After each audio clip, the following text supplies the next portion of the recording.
And we're not live, but we'll pretend to be live. Someone who's listening to us will think that we're live starting right now. How are you That's doing right. today, Mike? I'm well, sir. And yourself? I'm doing really well, and I'm excited about tonight's guest because, as always, we're talking about exiting businesses. For those of you who don't know, you head over to yourexitsquad.com. That leads to a place where you can sign up and become a subscriber to the show so you don't miss any of the episodes. I was in the normal course of my business having a business meeting with a woman who wanted to talk about public relation type stuff, and we got into an incredible backstory. And Tracy's going to be our guest today. You've had a chance to have a little chat with her. Well, I'm really excited about this for a couple of reasons, but the main one is that so often small business owners think of exit as this carefully planned thing that happens in the distant future. And as you and I both know, David, and as many owners come to know, sometimes exit sneaks us up on us in very unexpected ways. So our guest tonight is Tracy Starr. She's the owner of Stars PR and a member of your Exit Squad partner group. Tracy is one that has offered her services to help some of our small business guests. So we're going to introduce her as a partner, but also hear her story that speaks directly, I think, to what many of our owners are going to see. And as always, if you're watching our program, if you are a business owner and you're looking toward that exit at some point in the future, if you head over to yourexitsquadguests.com, that's the place where you can sign up if you would like to share your story anonymously or not, as a business owner looking to find their way to make their business saleable, or to determine if it is saleable. What does that exit look like? And if you're someone who works with small business, like our guest Tracy does, yourexitsquadpartners.com is the place where people can sign up, fill in a questionnaire, and talk with us about joining up as a squad member. Absolutely. We'd love to see you added to the list. But David, enough listening to you. Let's get to our guest. All right, let's bring Tracy in. Tracy, Yay, how are gentlemen, thank you? you. Oh my goodness, I am so excited to be here with you both. I can't even tell you. It's just incredible to be having this conversation because honestly, this is one that I shied away from for a really long time. And to sort of know that this, story and voice can help people just makes me so happy. So thank you both for having me. Well, and I want to thank you for saying just that, because after you and I talked and you told me part of your story and how you exited a business that you'd given, I think, over 10 years of your life to, Yeah. I spoke to Mike and I said, listen, I just heard an exit story, and it's not the kind of exit story you hear on a TEDx talk. And No. and I said, Wait a this minute. is She didn't make $100 million after 13 months in business.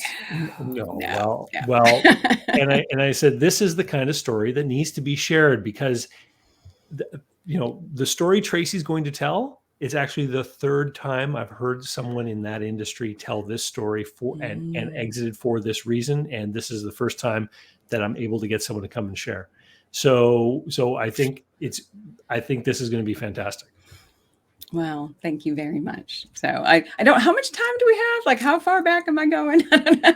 Well, okay, so we're going to talk about your experience in the restaurant industry. Okay. Why don't you give us a little story about how you got into the hospitality industry to start with? Okay, you got it. So this actually takes it back just a skosh earlier than that. So I was originally working in the turnaround management world. I was a business financial advisor, consultant to troubled companies, mostly mid-sized businesses, a lot of family owned. And I did that for about 5 years, and I realized I hated it because it was so incredibly depressing. Because here I am constantly dealing with folks that are in trauma, and their businesses are failing, things are not going as they had planned, and talking about exit strategies, it was trying to help them find the best exit strategy for them. So at the point that I realized that I didn't want to do that anymore was actually I had a client's wife who called me, and he was suicidal, and that was kind of like my straw. I was like, okay, I need to do something different. And my husband at the time was a chef. he was managing some, larger corporate restaurants, was, doing really well and on his way to the whole regional, management kind of position. And we took a step back in our lives and was like, okay, we both had the entrepreneurial bug. We really want to do our own thing. We'd love to just like step out. And now, because of all the experience I have, I kind of know what to do and what not to do. So we found a going concern. Legitimately, you were a business expert. I mean, Right, you exactly. So I'm like, work okay, all the I mean, time with people, helping them to turn around troubled situations. correct. Yeah. And so I found not necessarily a troubled company. It was a special events and catering business. It was owned by two women, and they had, grown it for 13 years, I think it was at the time. And they just fell out of love with each other and really hated working together and were just done. But the business itself, the fundamentals, the contracts, the staff, the business itself was viable. It was great. It was actually, it was a really well, organized organization. And so I had that opportunity fall into my lap, and I thought, well, this would be perfect, right? It's just his skill set, I can, bring my skill set into this. And so we bought it. And, it was an interesting time because 7 days left after we closed, I realized I was pregnant. And so that whole first year was an interesting start of owning my own business, and looking to scale it. We went to a war in Iraq. We had a whole bunch of other things happen that year. So it was like, oh, hold on, right? Yes. So in the restaurant or special events catering business, it's all kind of the same. You've got your ups and downs, especially in the catering because of seasonality. You've got, the holidays and things like that. But the contracts that we bought when we bought the going concern were university contracts. This was in Chicago. So we had amazing contracts with University of Chicago, Northwestern, Loyola, all the big ones. So that was kind of our bread and butter. And with the war in Iraq, it kind of slowed everything down even there. So it took us a couple years to sort of like get everything functioning in a way that we were happy with. We started to do a lot more social and a lot more. We got into all the big venues, the Willis Tower, Sears Tower at the time. And some, it's just really broadened what we were doing. We actually got sports venue contracts. We were the exclusive caterer for Chicago Wolves and the Chicago Rush at the time, which I think are no longer. Wow. And so we really, we broadened our horizons and we kept growing the company. And our main location, our main kitchen was in Evanston, Illinois, for those folks who are Chicago based. And so, we were like looking to do a little something extra. So we opened a retail store. So we had it was called the Corner Chef. And it was literally on the corner of the building that we had our kitchen in for the catering company, which we also had a ballroom. And so that was ready-made meals to go. So this is kind of ahead of its time. This was like 2006. And, we had organic, we had a lot of different dietary restrictions because, being more conscious, we already had that in our line. And so it was good. It was great. We had fun and we grew that. And then we thought, well, it would be great if we had a kitchen on the other side of town, especially because University of Chicago being on the south side. And here we are away on the north side by Northwestern. So we started looking for a second kitchen down there. And what happened is we stumbled upon this restaurant, and beautiful, perfect, amazing location. It was, 200 South Wacker. It was right on the corner of Adams. And it was like, we were on the Chicago River, across from the Sears Tower, across the river from Union Station. And so we had 1,000. Location. Oh my God, the talk about location, right? I mean, we could not have dreamed a better location. So we thought. So, this has been, fast forwarding because this is about 7 years, I think it was, after we had bought the catering company and then we had opened the retail store. So the Evanston location was like a commissary kitchen. It wasn't really a public place. Correct. And then the retail store was a takeaway place where people Correct. could come in. But was it a kitchen as well, or just a retail store? No, we actually used the kitchen from the other one to make the food for the retail store. Okay. And Tracy, how big was the business when you reached that restaurant point? How many people did you have? Oh my gosh. because of the seasonality. So I think, probably I'd say about 80. And then when we took on the restaurant, we had another 20. So, Okay. about 100 people overall. Sure. Wow. Okay. And, and we had grown it over a couple $1 million. So, I mean, we were doing pretty well. Yeah. And so the restaurant was, it was so perfect. It was ideal. It was super close to University of Chicago. It's got foot traffic of 1,000, 1,500 people walking across that bridge every single day. And we rocked it. We had awards. It was beautiful. And then we were notified, first of all, that the building sold. And then we were notified that the city of Chicago was doing a construction project outside of our restaurant. And you'd been open in the restaurant how long at that 2 years. point? Okay. Okay. And it was a year project.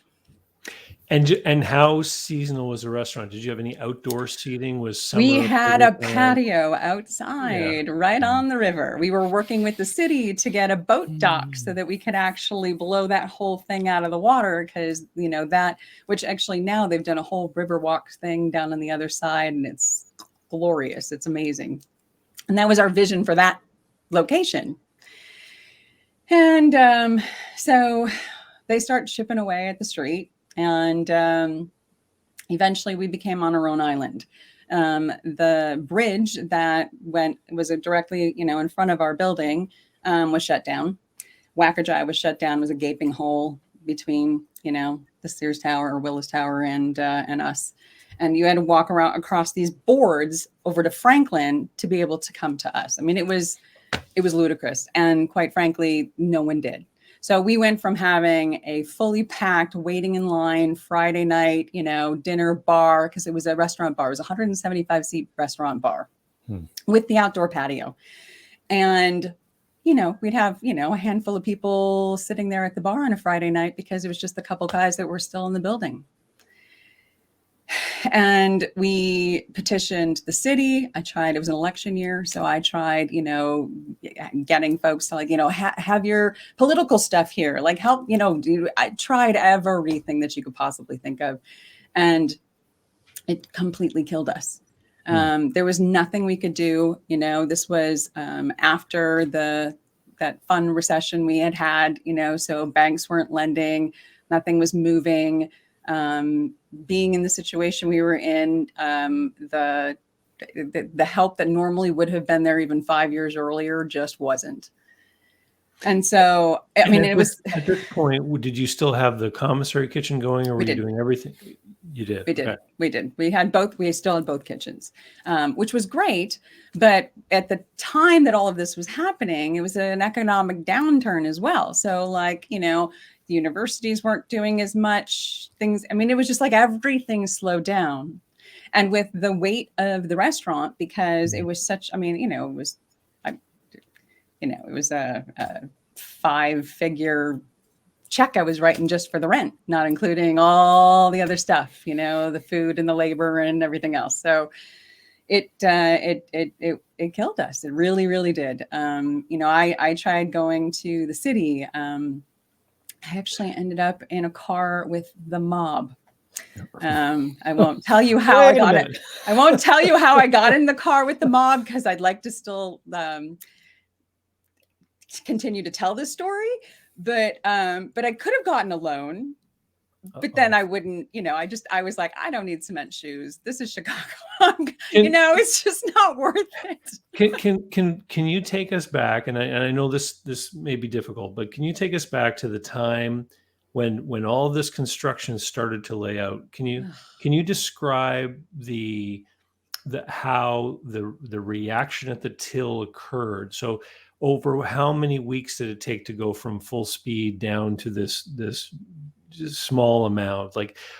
Because I want to convey to people how sometimes things in business are like car accidents, and sometimes they're a little bit slower than that, but I think can almost be more stressful. Can you take us? David, I love that question. Let me add one thing to it, Trace, because I'm thinking about that same time period. I want to know, even to the degree of, you open the letter from the city Did you know at that point? Was it, or is it, we're going to be okay? No, it wasn't. And it wasn't even a letter from the city. It was the landlord came down to have a conversation with us. But the building had been sold from the time that we signed our lease to this conversation. And the gentleman who bought the building, it was well known for not being flexible, or he just didn't really care. And so we thought, well, we'll just make it through, right? Like we just, we make it this. And what happens is that you just, it's like day by day, you just like, if I get through one more day, if I can get through one more payroll, if I can get through one more month, and when, it was 11 months of, hell, from the time that, things really hit us to, it was just over. And we really chose the over part because, again, it felt like all the possible resources that we could have had, just weren't there, and was it worth it? And it didn't, it was so exhausting. It was so stressful. And I thought, okay, I've worked, it was 10 years it was over 10 years that we did, the whole hospitality, and we did every piece of it. And for one of the three to kill all three was heartbreaking. And to sit there and go, okay, all these people are going to lose their jobs. And, and some of them had worked with me for 10 years. Yeah. Right? Still hurts. So when things had slowed down, when they were making your customers walk the plank, as it were, to go over to your place, right? Right. So you realize then obviously that we're not going to be making money this week. You realize we're in a money losing situation now. So tell us about the thought process, because obviously you were scrambling for some kind of solution, and you probably thought, you mentioned trying to get access to resources. You probably thought, well, if I could borrow money to pay my bills until things can recover, I'll be okay. Like, can you take us through the thought process of the different type of avenues you tried to rationalize or explore? Absolutely. So I went to the bank that I'd been banking with for 10 years. I had been on the board of directors for the Evanston Chamber of Commerce. I was in the Rotary Club. I was very active in the community. I was the president of the Piven Theater in Evanston, sat on Gene Siskel board. Like we looked at every possible way. We looked at investors. We talked to people. All I did was talk to people. And it was just like everyone kept looking. It was like we had a disease, is kind of how it felt, because even the bank, which I catered so many parties and even their homes, that it was just really upsetting, because business is business. But there's your personal side, right? Especially when it's your business and you're inside the box. You're not just some owner, you're an owner operator. There is a difference. There really is a difference. And, when you're in it, it feels very personal, even though technically it shouldn't be.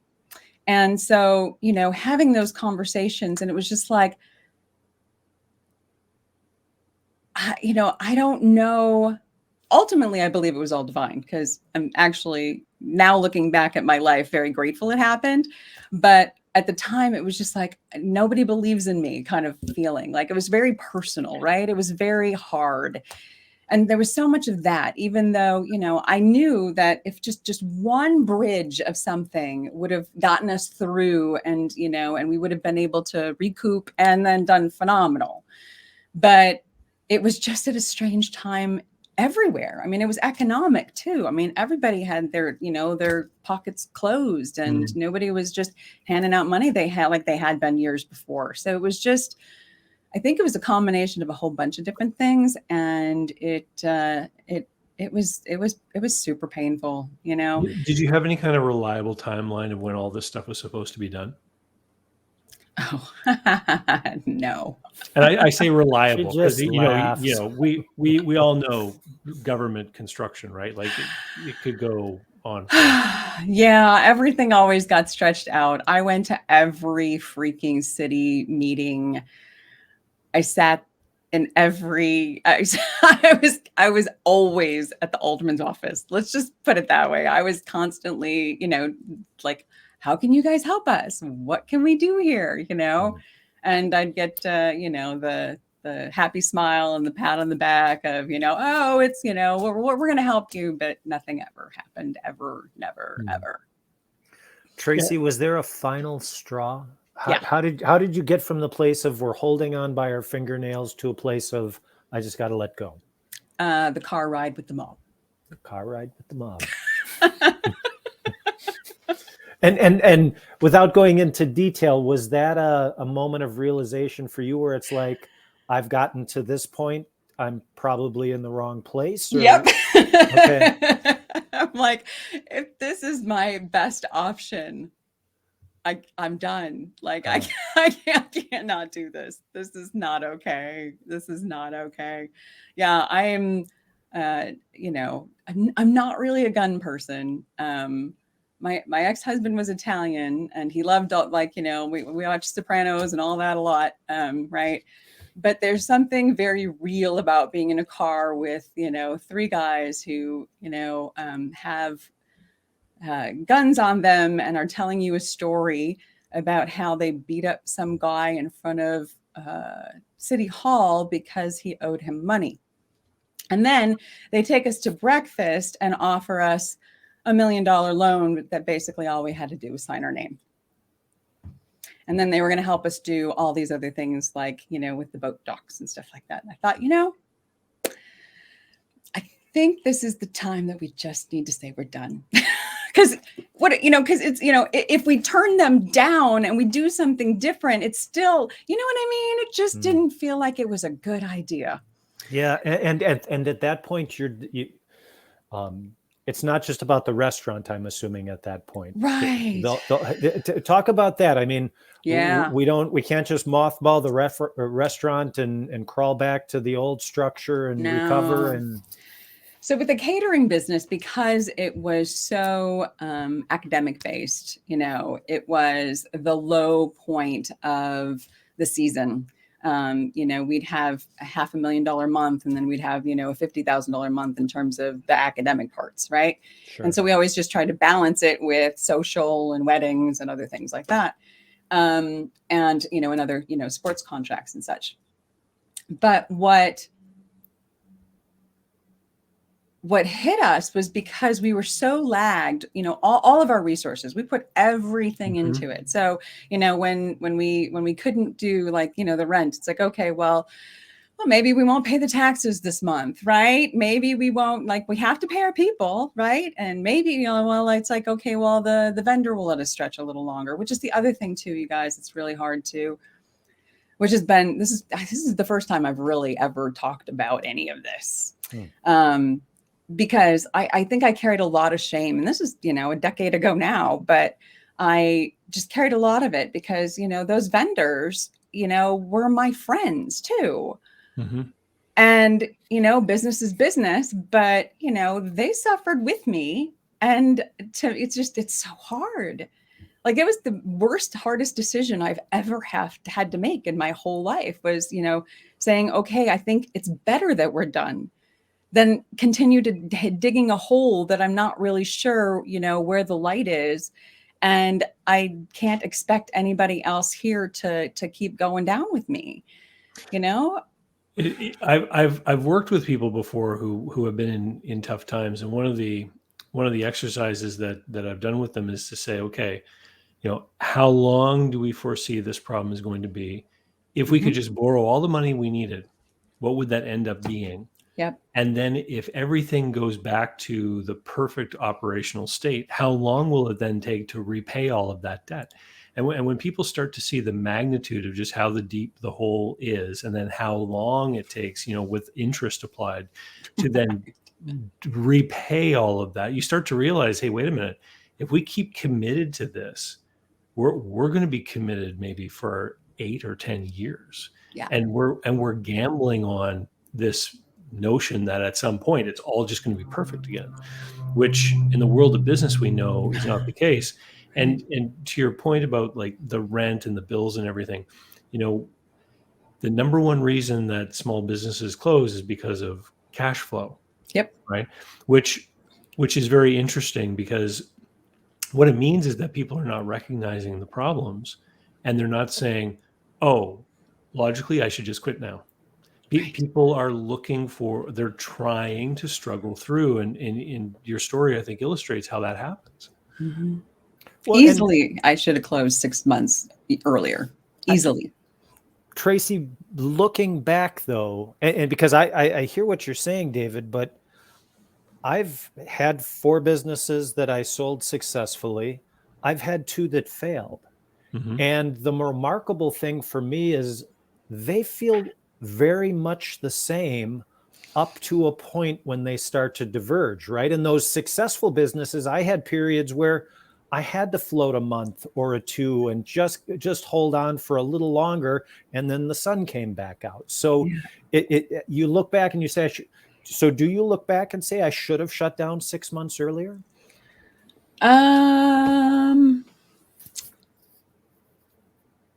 Yes, actually. Now really looking back at it. Yes. Sure. You know, yes. Which was interesting is, and this is here's a recommendation for folks too. And this is something that I'm really sad with myself that I didn't do. Because of the experience that I had before, and I knew what not to do, and yet I did it anyway, is have a board of advisors, gather some experts, talk with them on a regular basis, at least quarterly, you know, whether it's, you know, confidants and friends that you trust their business acumen, they're a CPA, they're an attorney, they have qualifications. You know, or you figure out a way to pay them quarterly to sit down with you, but do it.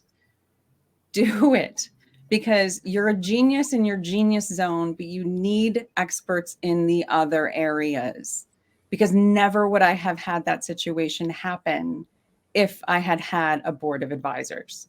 What was the expertise that needed to be at the table that you think would have waved you off?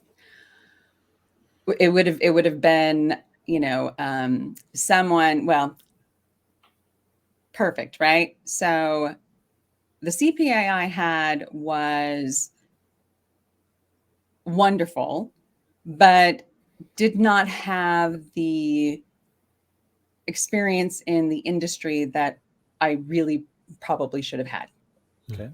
And this goes for all of the folks that I did have on my team, but, you know, an attorney, someone who is an investor, who that's what they do, right? So they're a venture capitalist, like that's what they do. They know how to look at things in a different way. And then having experts in the field. So having, you know, I actually had and still have a friend of mine who was in the catering business, you know, and so we'd sit down and just, you know, talk shop. Having somebody who knows exactly the business is essential, especially if you can find someone who's retired. You know, there's no nothing, you know, SCORE is one of those places that you can find a lot of that support.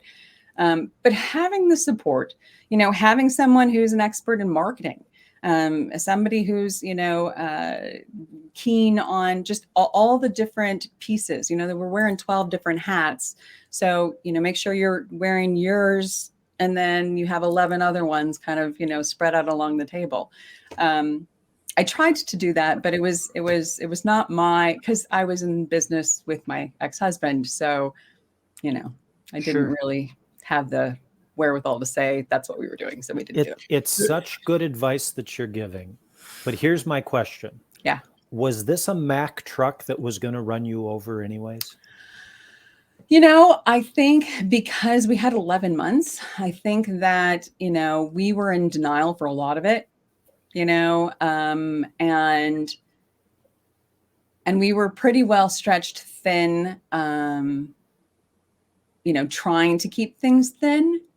So we were doing the day by day thing. And what happens is you lose sight of, the yard in front of you. And so it became, oh my gosh, the hole, we just dug a really big hole. Like there's a big hole outside that they seemingly did overnight, but we got one next to it that seemingly happened overnight when it really didn't. When you say you should have closed 6 months earlier, do you mean if you had closed the restaurant, do you think you could have maybe gotten by just with the catering operation? The hard part about that was the lease that we had. Okay. Right. And that was what was the biggest. I mean, it was a ridiculous lease. You were liable for that payment, whether you were. Didn't matter if we were operational or not. Which in reference to, what we talk about here, we talk about a planned exit. Tracy, and I know you look back and you see, but sometimes you just get run over. It's true. It is true. You are right about that. I like to take responsibility for the things that happen in my life because it feels ultimately, it is, but I do realize that it was, a cosmic 2x4, it wasn't anything, we were looking for. And then we did look to sell it. I talked to some restaurant brokers. We had people look in, and we tried to pull all different ways of, how can we do this? We did sell the catering list, but, not for nearly enough. And, and of course it was like a little bit of an earn out, which didn't end up being much because it just didn't. But it happens, it just happens. And so, my advice to folks is really, it's like, just, look to ask all the time, doesn't ask for help, ask for guidance, you have a problem. Don't be scared to talk about it. I think a lot of the hiccups that I found is that, I was guarded, because I didn't want to look like I'm a failure or, any of that nonsense that comes up with, our mindset. And it was, I always was positioning it such in a way that it was like, I'm doing the best I can, and this is what I'm doing, and this is what I'm doing, and da da da da da. It's like, okay, well, but my real question was, how the heck do I fix this right now? And and asking everybody that I did and that I could was the best thing that I could have done, but it was the hardest thing that I ever did. And to not do that, you fall on your face way faster and harder. And my thing always, and this is, come up with the work that I do now, even, is if you don't ask, the answer is always no. Mm-hmm. You'll never know. You'll never get the help that you need if you just don't ask. It's so important. Well, Tracy, tell us a little bit about what happened after. What are you doing now? Get us. So, because you didn't just. You didn't end up with cement shoes. So and talk about the logistics. When you said we're done, what then does that mean? I mean, obviously you have to tell people, but people don't often envision just the steps you need to go through to do this kind of wind up shutdown of an operation. So we were done in August, and that meant that we no longer had staff. So it was myself, family, and friends going into my operations and, cleaning up and trying to sell off the assets, the pots, the pans, the, flatware, the refrigerator, all of those things, bringing in supposed experts. Oh my gosh, can I just tell you also, there's a lot of sharks in the water when they smell blood, and they take extreme advantage of you. And, I had one guy come in with a truck and pull all my equipment. It's like, I'm going to sell it off, and this is what you're going to get. Da, da, da, da, da. I got $600 for that truck. Wow.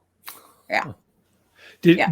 Did An the land auctioneer. Yeah. So, I mean, did the landlord not want to keep any of that intact for a future tenant potentially or anything like so that? that kitchen, so I'm talking about the other kitchen, that Okay. kitchen, a lot of that equipment was part of the lease. And so that did stay.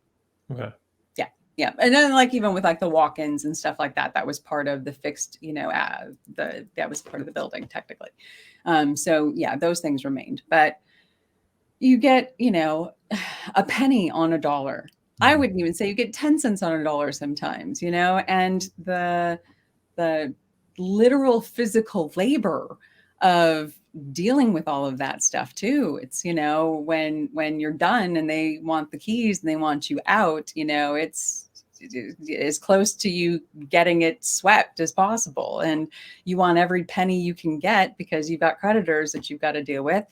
And we filed bankruptcy and we foreclosed on the house. And it was a full good 6 months of dealing with, I actually, well, because I had the background for it, did a lot of the bankruptcy stuff myself, so I mean, I had an attorney, but he just, looked over everything for me. But all of the paperwork, all of the, assignments, all that stuff, I did personally, which most people would not do. But it was a process and a depressing one, I mean, because here I am working for 6 months for free, really, right? Dissolving something that I worked so hard to build. It was a very difficult time in my life. And You go from being an entrepreneur whose life is defined by opportunity to having a life defined by obligation. yes, Hmm. and failure. I mean, it just felt so heavy. Yep. It was so bad. It's like, I didn't want to do anything social. I didn't want to see it. I mean, what ended up happening is we moved from Chicago to Las Vegas. I mean, it was so much. So it's like, we're losing everything anyway. Let's get out of Dodge. Let's go someplace warm, and that ended up being, that ended up, Can you yeah. tell us a little bit about that whole moment when you realized the life before you was a blank piece of paper, that you were then Mhm. free to create a new sketch of what you wanted? So that actually happened with a friend of mine. And this is the turn of events and how I am who I am, doing what I'm doing, and all of it. So I have a friend of mine, Deborah Poneman. She's a mentor to the mentors in personal development. So she's for folks who are in that, she's mentored Deepak Chopra, Marianne Williamson, Marcy Shimoff, Janet Atwood, a bunch of folks. And she lived a block and a half from my retail store. So she and I had been friends for, 6-7 years. And when everything blew up, she had invited me to a Sri Sri Ravi Shankara event. It was, very woo, very, everybody's, very peaceful, very calm, very subtle, right? And I'm explaining to her in the lobby what's going on. And I'm just feeling heavier than I have ever felt before. And she looks at me and she's like, yay, now you can do what you're meant to do, right? And she's like almost jumping up and down like a cheerleader in this very, sacred space. And I'm just like, oh, okay, sure, what? She's like, come to work with me. So that's what I did. And oh my gosh, the greatest, empty canvas filled with color and lights and just like this beautiful picture. She is an angel, absolutely 100%. So I started working with her Yes to Success company, which was actually a program I had taken years prior. And she decided to build a company with Marcy Shimoff, who was in the movie The Secret. And they built this this program called Year of Miracles, which is a year-long group mentorship program for women. And actually, Marcy's still doing it. And and we created this incredible overnight success. I mean, I was totally dropped in the deep end of the pool when it comes to this because we did a 7-figure launch. We had 1,400 members in 52 countries with over 200 affiliates.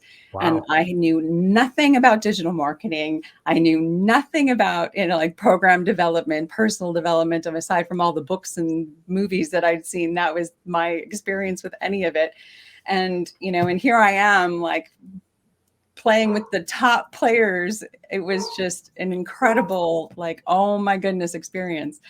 And it's been like that for the last 10 years. It's just been the greatest, most amazing opportunity. And I'm so eternally grateful for it, So again, it's all, for me, my saying is it's all divine. And so, it is all divine that the restaurant and all of that, happened and closed. And, but it, but looking back, it is definitely a part of how I am, who I am, and, and how I help people too, because the work that I'm doing now, I speak all the time with solo entrepreneurs who are going through it and don't feel like they have support or they don't understand certain things. And, I love being a resource, which is why I'm so excited to be a partner with you guys too. I really am. And so the work that you learned to do quickly when you were thrown in the deep end, the Yeah. online digital marketing, all that type of stuff, this is what your practice is based upon now. That's correct. Yes, exactly. So Yeah. So developing that, so we have this program, and so anyone who's kind of understands the industry, you have launches, right? So you have a program launch, it's a couple months and you're working 60, 80-hour weeks. It's insane. But then when the program actually starts going, the maintenance of it really isn't all that much. So during that time, because I now had, worked with over 200 of their friends and affiliates, I started, being asked to, hey, can you help me with this book launch? Can you help me with this program? Oh, I've got this show. I'd love to interview so and so on. Can you make it happen? And so over the last 10 years, I've been asked and have worked with some of the most incredible thought leaders on the planet doing program development, book launches, special events, workshops, online, in person, so digital marketing, interview marketing, which is what I really focus on right now, affiliate marketing, all of those marketing pieces that I didn't even really knew that existed when I was doing the hospitality, because it was, brick and mortar. It was very different.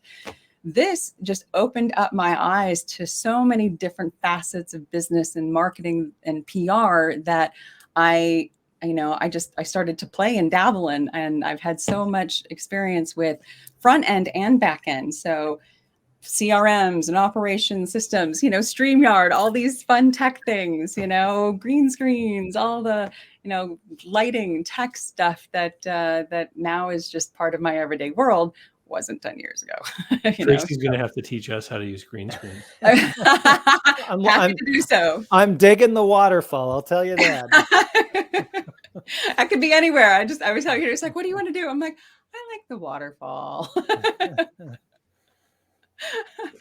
Sometimes I'm in space or top of the Eiffel Tower or something, but this is tranquil. What I love about your story, Tracy, is that an exit, even a forced exit, isn't the end of the journey, right? It is a part of the journey. So you're here today, looking back at the story that you told us, looking back at the experience. What's the learn for you? What's the takeaway for you? That's a great question. I learned a lot about service. I really did. I think just partially because it was a hospitality business, but partially just when you have a staff that is reliant on you and vendors that you work with, and it's more than just I've got a contract. There's the people part of it, and to really know that I was of service in so many ways to so many people for so long. And I loved that, and I know that I made a difference. Even in some little way, I made a difference. And I really feel good about that. And I know that has, that business foundation that I learned has carried me through into what I'm doing now. It's also the education of, because before, when I did the turnaround management, I was outside the box all the time. I wasn't inside the box, and it is a very different place to be. And so having the experience of both, I think now I can help people even more so because I've had that experience. I've gone through it. I have the t-shirt, and I can relate in a much deeper level than I ever could before. And so, the experience, while there were so many good, you guys. I mean, there was so much good over those 10 years. There was so much good. The exit part of it sucked, but I got through it. I lived. I don't have cement shoes, and it was a turning point in my life. I'm now passionate about what I'm doing, who I'm working with, how I am, who I'm being. I love all of my life. And so I couldn't be more grateful for that experience. Well, and I don't think there's a general knowledge, in the public of just how often these types of things are a part of a successful person's story.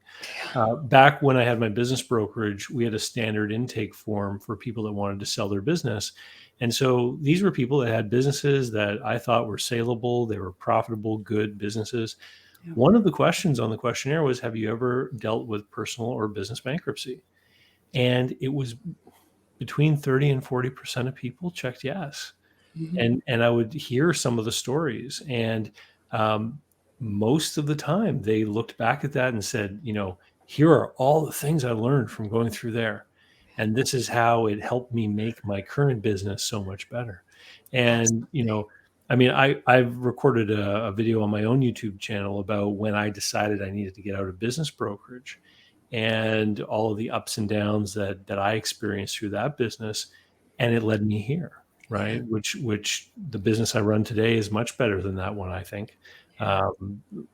It's certainly a lot easier from a cash flow point of view and all that kind of stuff. And so a lot of the times these are the lessons that people are able to take from this journey. Mm-hmm. I mean, if a young hospitality entrepreneur were to invite you to be a part of one of their panels, would you want to be a part of that panel? And I just got chills. I'd love it. what kinds of things do you think that you would caution or help prepare them for that they might not be seeing? Because when I deal with a lot of entrepreneurs, they're just so optimistic that and eager, right? Yeah. And sometimes it's difficult to give someone a little bit of cautionary wisdom, like what sort of things would you advise someone who's in that type of business? So I think it's a little so I'm gonna segment it, because there really is a difference with the off-premise catering versus the retail store versus the restaurant, right? Mm-hmm. Foundational basis, business all the same, but what I might suggest would be different. In terms of, the catering and all of that, it's to really look at when you're doing business development, to focus on types and niches that are in the months that you're slow. Because that was the one thing that we kept focused on. But, I had hired event planners who were more so academic, they weren't really the wedding planners. I should have hired more wedding planners, right? Because it would have made the cash flow easier. Mm-hmm. Right. So whatever your focus is for your catering business or your events business, find different types of businesses that, you can service on the slow seasons, especially in Chicago, there's not very many weddings happening in January, but, but in, May, June, it's flourishing. Academics, you're looking at spring and fall, right? So, it's summertime, there's tons of weddings, there's tons of outdoor activities and things going on, sporting events. That was the other thing. It's like, finding ways. The retail store, use different ways of marketing, other than just, putting a sign out your window, right? I'm going to say this to everyone right now. Podcasting, interview marketing. It doesn't matter if you have a brick and mortar. Get out there, talk to folks. There's got to be local people in your community that are having local shows that are going to want to have a conversation with you. Do it. because you're going to tell your story and people are going to resonate, and then they're going to find you and they will shop at your store. They will use your catering business. They will, go to your restaurant, and the restaurant thing too. It's just, being mindful of the expenses, because especially with, seasonality of foods and, like right now what we're experiencing with the crazy food prices and what's available and what's not available anymore, it's focusing on making sure your menus make sense. Because I can tell you that there were a couple times where my menu did not make sense and it financially hurt. So it kind of depends on what you're talking about, if that makes sense. Would it have made any difference if you had organized this into different companies, or is the nature They all were 3 separate entities. Okay. And they really were. Yeah. I would imagine the nature of that kind of real estate where you rented the restaurant is that those landlords have the power to just say, I want this guarantee and this guarantee and this guarantee. Totally. Like, it doesn't matter. They can just demand everything, right? Yeah. Because it's such an in-demand kind of property, especially the one you described, where you were right by those landmark properties and the train station and everything like that. Yeah. They had our name. They weren't getting my firstborn, but he might have been up for the offering. I don't know. They were 3 separate entities. I did look to structure it correctly with the intent of having separate exits. I mean, I really was looking at it as a different model. And then when it just hit, it, like you said, it is kind of like a Mack truck, because it definitely was not expecting it. And the way that the flow, just how it happened, when it happened, it was, it was meant to be, but it was hard. Do you think the experience of the pandemic has prepared people in the hospitality industry to better survive street construction? Oh, hell yes. Not just yes. No. Oh my gosh. I cannot even. If you've survived the pandemic, you get a gold star, because my goodness, I cannot even. It's, I can say, for instance, with my construction project, I mean, it was basically a year. It continued on past, us closing. I mean, the construction project was still not done when we just said we're done. But the pandemic's been, we're talking a couple years here, and there's so much not normal yet. Yeah. And restaurants specifically, like I just said, the shortages that we're dealing with now, and the supply chain and the prices that things are happening at, it's just, it's way more difficult. I'm sure it's way more difficult than having a construction project, because,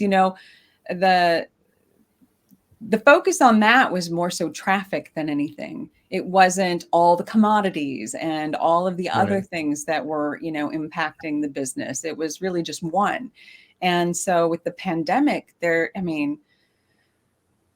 people had to pivot, fortunately. I just saw so much innovation, right? Like, so yeah, many well, I was just going to say, like, they do ideas of drop off, Grubhub, all those different services, everybody became, mobile delivery for any and everything that you want. So I know a hotel here that built a movie screen in their parking lot, and because their tourist trade went, kaput, and they decided to start a dinner and movie drive-in night to keep their kitchen busy. Brilliant. And like, just like, that's a great, like, but you saw all these different variations and new ideas all over the place. Yeah. It's so interesting, Tracy. I got to tell you, my brain is stuck about 15 minutes ago. Oh no. When you talked about the experience that you brought to the table with the turnaround stuff, and how that was informed by the experience of going through this. You talked about being outside the box or being in the box, going from a place of knowledge to a place of knowing. Yeah. And I'm just so freaking excited about putting you in touch with a business owner, because it's not your ability to speak to the information is compelling. But it is nothing like you being able to look them in the eye and say, I know how you feel right now. Right. Here is the way forward. That to me is just thrilling to think about. Yes. Well, thank you. And you're right. It is a knowing because I've lived it. Yeah. Yeah. I'm excited about that. Me too. Well, this has been an amazing episode. Thank you so much, Tracy, for coming and sharing the story, because I know that it's a difficult story to tell, and the time probably has passed to allow you to feel more comfortable sharing it with us. And so much of the time, these are the business stories that don't get shared, and it's really why I wanted to have you on, so that we could kind of see some of the other things that happen out there. Totally. I was when we talked about this, I was like, oh, I don't really share this very often. And what's interesting is that one of my dear friends from that part of my life, who was my BFF through all of it, she was a co-business owner in the same area, and she actually visited me over the weekend, and we sat back and we talked and reflected a lot about what happened. And it's been a decade since all of this blew up. And she, because I still felt, even 10 years later now, I'm like, I still feel sad. It's like I don't know that goes away exactly, because it was like, and maybe it's just because it's who I am. I'm more empathic. I don't know. It's like I'm more of a heart to heart kind of person instead of like business is business kind of stuff. But, I still feel bad that, I let people down, and I didn't, I just didn't, I didn't.